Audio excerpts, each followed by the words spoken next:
আসসালামু আলাইকুম। সবাইকে স্বাগত জানাচ্ছি আমার দেশ আজকের বিশ্বে।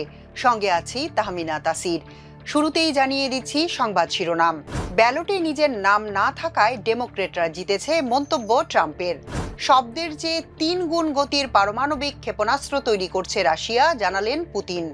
প্রথমবারের মতো দক্ষিণ কোরিয়ার বন্দরে ভিড়েছে মার্কিন পারমাণবিক বিমানবাহী রণতরী।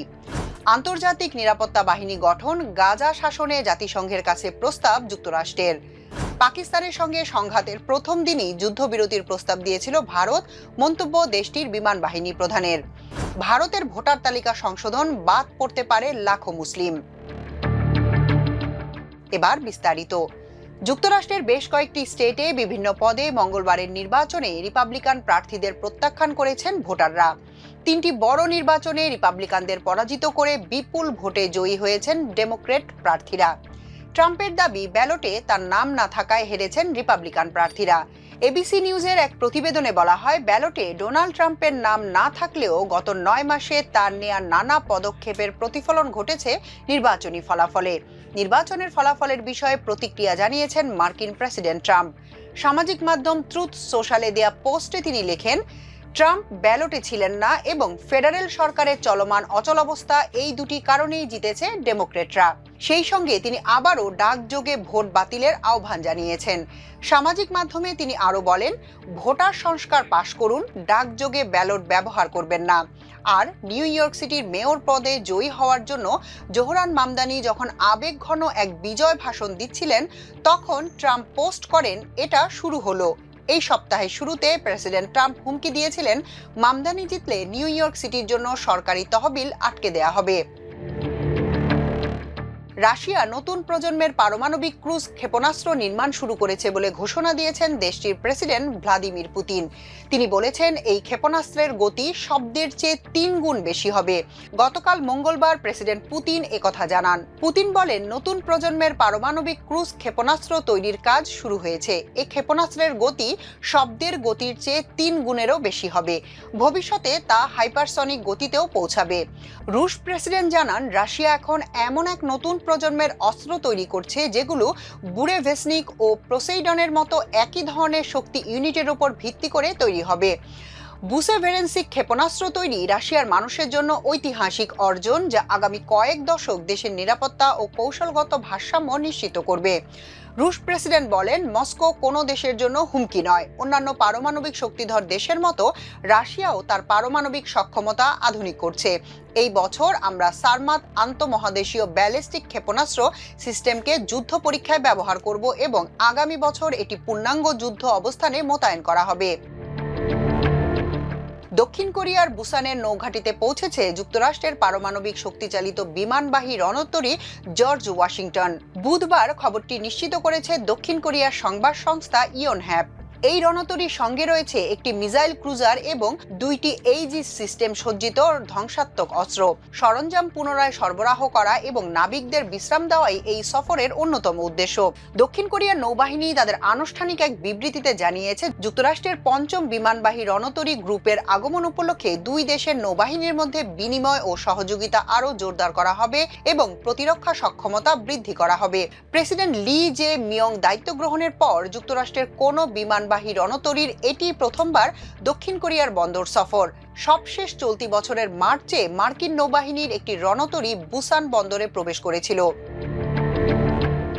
যুদ্ধবিধ্বস্ত গাজা শাসনে আন্তর্জাতিক নিরাপত্তা বাহিনী গঠনের জন্য জাতিসংঘের নিরাপত্তা পরিষদের কাছে একটি খসড়া প্রস্তাব দিয়েছে যুক্তরাষ্ট্র। এই বাহিনী 2 বছরের জন্য গাজার শাসনভার নেবে। মার্কিন গণমাধ্যম এক্সিওস নিউজ সাইটে প্রকাশিত হয় এই খসড়া। এতে বলা হয়, প্রস্তাবিত এই খসড়ায় যুক্তরাষ্ট্র ও তার অংশীদার দেশগুলোকে গাজা শাসন এবং সেখানে নিরাপত্তার দায়িত্বে থাকার জন্য ব্যাপক সক্ষমতা দেয়া হয়েছে। প্রস্তাবে বলা হয়েছে, গাজায় স্থিতিশীলতা রক্ষার জন্য আন্তর্জাতিক নিরাপত্তা বাহিনী ইসরায়েল ও মিশরের সঙ্গে গাজা ভূখণ্ডের সীমান্ত সুরক্ষিত করবে। তারা বেসামরিক নাগরিকদেরও নিরাপত্তা দেবে। একই সঙ্গে তারা মানবিক অঞ্চলের নিরাপত্তা নিশ্চিত করবে এবং নতুন ফিলিস্তিনি পুলিশ অফিসারদের প্রশিক্ষণ দেওয়ার দায়িত্বে থাকবে। এছাড়া এই প্রস্তাবনায় হামাসকে নিরস্ত্রীকরণ নিশ্চিহ্নীকরণের ক্ষমতা দেয়া থাকবে আন্তর্জাতিক বাহিনীর। তারা সামরিক ও আক্রমণাত্মক অবকাঠামো ধ্বংস করবে এবং নতুন করে যাতে কোনো সংগঠন সশস্ত্র সংগ্রাম শুরু করতে না পারে সে বিষয়টি দেখভাল করবে। এই নিরাপত্তা বাহিনী চুক্তি রক্ষার্থে অতিরিক্ত দায়িত্ব পালন করবে। এ বিষয়ে তারা ইসরায়েল ও মিশরের সঙ্গে সমন্বয় করে কাজ করবে। পাকিস্তানের ভেতরে ভারতের চালানো অপারেশন সিন্দুর অভিযান থেকে বিশ্বকে শিক্ষা নেওয়া উচিত বলে মন্তব্য করেছেন ভারতের বিমান বাহিনীর প্রধান air chief marshal Amarpreet Singh. তিনি বলেছেন, যুদ্ধ কেবল শুরু করাই নয়, সময় মতো শেষ করাটাও সমান গুরুত্বপূর্ণ। এমনকি গত মে মাসের সংঘাতে প্রথম দিনই ভারত যুদ্ধবিরতির প্রস্তাব দিয়েছিল বলেও মন্তব্য করেছেন তিনি। তার মতে বিশ্বের অনেক যুদ্ধ এখন লক্ষ্যহীনভাবে অহংকারের প্রতিযোগিতায় পরিণত হয়েছে। বুধবার এক প্রতিবেদনে এই তথ্য জানিয়েছে ভারতীয় সংবাদ মাধ্যম NDTV. Air chief marshal Amarpreet Singh বলেন, অপারেশন সিন্দুর থেকে শেখার বিষয় হলো সংঘাত কিভাবে শেষ করতে হয়। লক্ষ্য ঠিক রাখা এবং তা অর্জনের দিকে মনোযোগ দেওয়াই সবচেয়ে গুরুত্বপূর্ণ। এখন অনেক যুদ্ধেই দেখা যাচ্ছে শুরুতে যে উদ্দেশ্য ছিল তা হারিয়ে গেছে। যুদ্ধ এখন কেবলই অহংকারের লড়াইয়ে পরিণত হয়েছে। অমরপ্রীত সিং দাবি করেন, আমাদের উদ্দেশ্য ছিল পরিষ্কার এবং তা প্রথম দিনেই অর্জিত হয়েছিল। প্রথম দিনেই আমরা যুদ্ধবিরতির প্রস্তাব দিয়েছিলাম, কিন্তু তখন পাকিস্তান রাজি হয়নি। পরে তারাই যুদ্ধ থামাতে চায় আর সেটি সঠিক সিদ্ধান্ত ছিল। সময় মতো সংঘাত বন্ধ না করলে সেটি কোন দিকে গড়াতো বলা যেত না। আমরা মাত্র 85 ঘন্টায় পুরো সংঘাতের ইতি টানতে পেরেছি, এটাই মূল সাফল্য।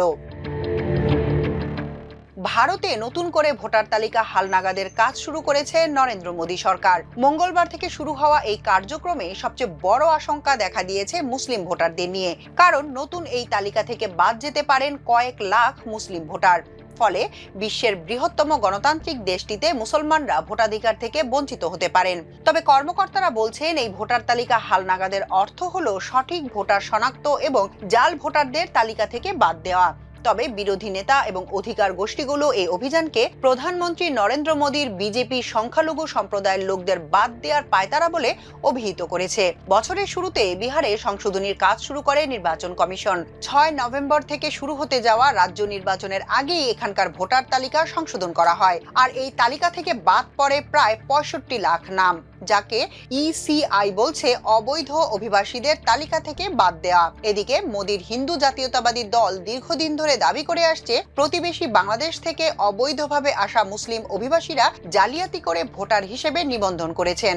তবে সমালোচকরা বলছেন, এই প্রক্রিয়ায় বিপুল সংখ্যক ভারতীয় নাগরিক তালিকা থেকে বাদ পড়তে পারেন। জীবিত ভোটারদের মৃত ঘোষণা করা এবং পুরো পরিবারকে খসড়া তালিকা থেকে বাদ দেওয়ার ঘটনা ঘটেছে বলে কর্মীরা জানিয়েছেন। এখনকার মতো এ পর্যন্তই। সবাই ভালো থাকুন, সুস্থ থাকুন, থাকুন আমার দেশের সঙ্গে। চ্যানেলটি ভালো লাগলে সাবস্ক্রাইব করুন। আল্লাহ হাফেজ।